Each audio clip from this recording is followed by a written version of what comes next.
Hi all, welcome back. In this video we addresses mainly the what happens to this trash collected from houses and or residential clusters and institutions and businesses. A portion of this trash, especially the plastics and metal stuff, which is collected separately in a separate bin, is used for recycling, and the bio waste is used for compost manure, and the leftovers of the bio waste and that type of stuff are used to land refill. It is true that in all cities in USA is not at the same scale of recycling or land refill or what. For example, nearby the San Francisco city is now from this year onwards zero waste. So it's very commendable. But if we take the whole USA, it is still only 30% is recycled. So it's a long way to go. And there is a reason also, because these recycling plants are very new here. Because all the countries, including USA, were exporting the trash to China. 50% of the global trash were processed in China, and it was profitable for them using the cheap labor there.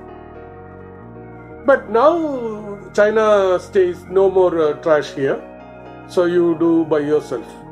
So it's a compulsory situation that all nations have to manage now. So America is also forced to create the sufficient infrastructure to process, recycle, and all this. In a way, it's a blessing in disguise, in the sense that now a sizable proportion is recycled or land refill and all this. So the recycle alone generates $450 billion in USA every year, and about 1 million are employed here. Unlike China and Europe, where the oil is used to produce plastics, in USA and Middle East, it is a gas. Gas is used for making plastics. So now we shall visit one of the recycling plant and the San Francisco City compost manufacturing and the land refill projects. We shall visit a recycling sorting plant with Mr. Lane as part of the educational series of the Waste Management Company Republic in USA. It was mentioned earlier that the trash are collected in differently assigned bins. In this plant, those trash such as plastics, cans, cardboard, paper, etc. I mean, not the bio waste, but those trash collected through recycle bins at houses and businesses. The first stage is the tipping in the floor, means the filling onto the conveyor belt. Those recycle trash brought by the trucks. As we all know, even in the recycle bin, there can be different items mixed, such as the plastics, cans, paper, even non-recyclable items. Those weed items such as carry bags, clothes, etc. need to be eliminated. That stage is called the pre-sorting phase. There are 7 such steps or processes in this plant. For completing these stages, this mixed waste move along the conveyor belt that stretches miles and miles long. At one stage, paper and cardboard get streamlined towards a separate conveyor belt. Still, paper should be separated from cardboard. For that, the laser sensors are applied on this stream, and sensors recognize the paper. The air blowers at a specific force separate those papers onto another stream of the conveyor belt. Remember, this recognition and decision-making process happen not through discussions but instantly and intermittently, because the conveyor belt continuously moves on. In the same way, the cylindrically shaped and rotating magnetic drums separate the metallic cans from this mix of waste. Here too, the sensors recognize the different metallic waste and separate them. As indicated early, residents may misplace such stuff in bins like putting clothes, beds and carry bags in the recycle bin. This usually block or slow down conveyor belt. The residents shall identify the recycled plastics by the simple test of putting a finger onto it. If not possible to put the finger inside, then that plastics can be recycled.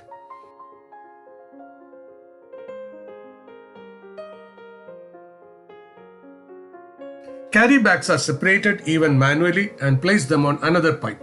In the same way, in case bottles are not cleaned, it causes contamination. The environmentally sensitive residents usually empty and clean bottles while putting into the bins. Finally, after these tests reaches the stage of baling.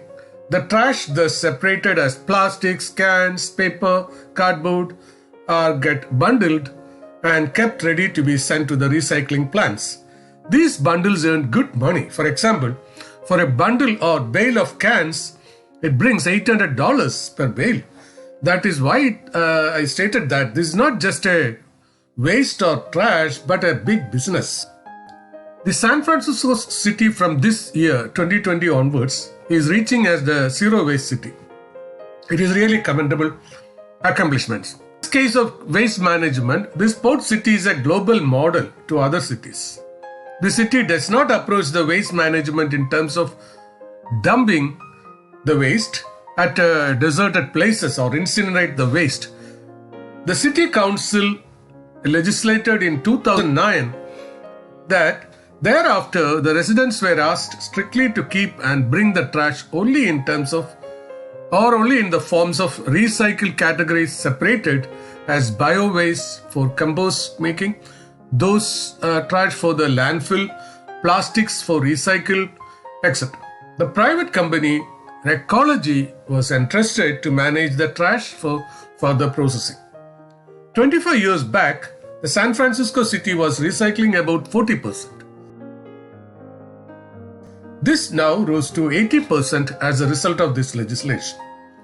Foreign delegates visit this city and learn about this success story and understand how this was accomplished.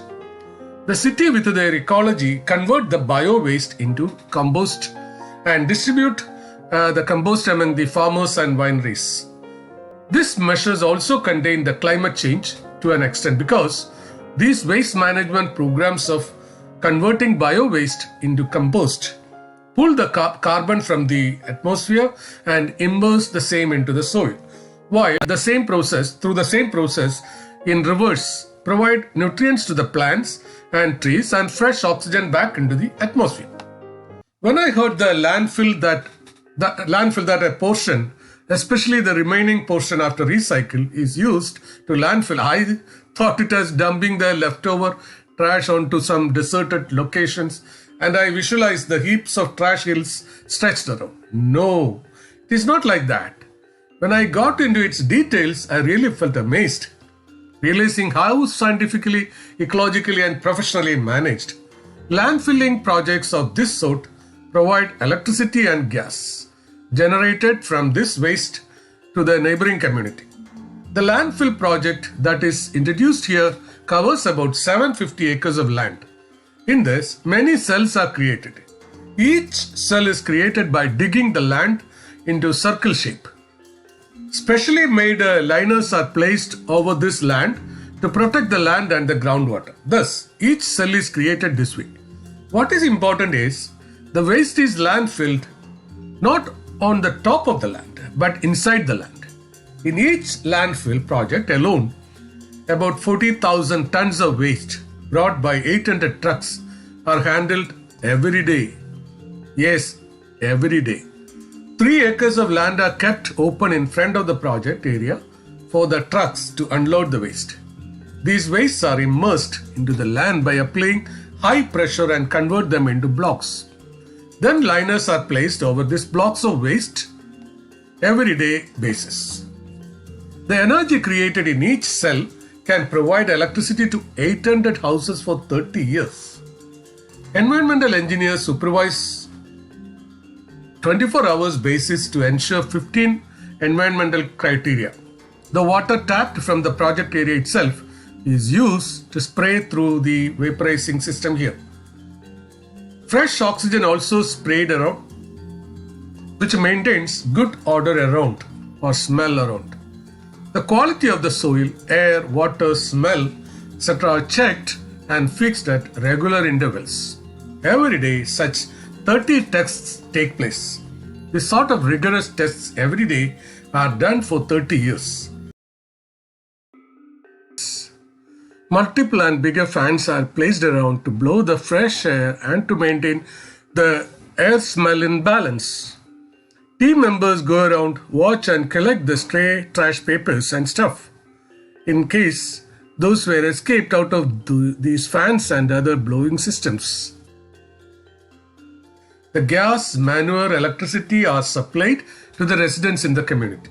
In effect, the landfill method followed here not only effectively manages the waste but creates the natural greeneries around and becomes an integral and organic part of the environment and the community. So far, what we saw and heard here covered on how the residents and businesses manage their trash or waste and how keep them separated at the source and how they are collected by designated separate trucks and how bio-wastes are converted into compost, how the remaining trash is used to landfill and becomes part of the nature and the community. Then we also saw how the non-bio trash or recycled trash are separated and bundled or baled.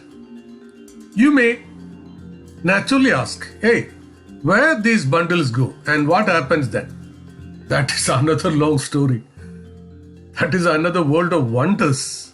As Alice in Wonderland, such wonders are so exciting and never-ending. Different types of plastics become different recycled products. For that, these trash plastics are separated in terms of their colors by using lasers. As the one who comes out after visiting the beauty parlor, these plastics become flakes and granules. Then again they get melted and converted into various finished products and again reached back into our hands. Those bales of cans that we saw earlier also enter into similar process. By laser sensors and attached devices, the aluminium gets separated from the steel items. This aluminium metal is melted by applying 750 degrees of high temperature and create big aluminium blocks. These blocks are used for various purposes, including the rocket manufacture. Besides, they are also converted into aluminium sheets, which is used to manufacture new cans that again come to us back. Robotic hands and laser sensors are capable of identifying and separating various types of plastics, metals and papers. Yes, those are another amazing world. Meanwhile, I extend safe days from COVID. Extend my heartfelt greetings. Stay tuned for the next video. For that, please subscribe, comment suggestions to improve and share. Greetings of happy days.